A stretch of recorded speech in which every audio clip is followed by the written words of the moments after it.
জীবন কৃষ্ণ সাহা ছিল পার্থ চ্যাটার্জি ভাইপো, কালীঘাটের কাকু, মানিক ভট্টাচার্যের অন্যতম বড় এজেন্ট।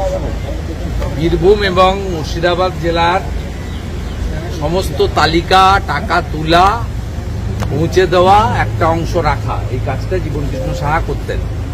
এবং আমি অনেকবারই বলেছি, জীবন কৃষ্ণ সাহার কাছে থেমে থাকলে হবে না। জীবন কৃষ্ণ সাহা কান্দি, নবগ্রাম, খড়গ্রাম এইসব এলাকার এমএলএদের দিয়ে তালিকা তৈরি করা, টাকা তোলা এবং সেই লোকেদেরকে টাকার বিনিময়ে চাকরি পাইয়ে দেওয়ার কাজ করেছেন।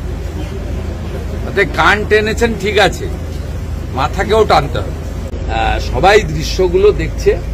এর আগে প্রাচীরে ঝোলা, পুকুরে ফেলা, পাম্প বেসিন বসিয়ে পুকুর থেকে মোবাইল তোলা, আজকেও কিভাবে ছুটে পালাচ্ছিল সবাই দেখেছে।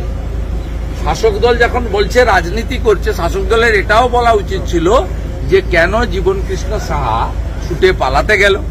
সে যদি বিপ্লবী হয়ে থাকে, রাজনৈতিক সংগ্রামী হয়ে থাকে, তাহলে তার ফেস করা উচিত সামনে দাঁড়িয়ে।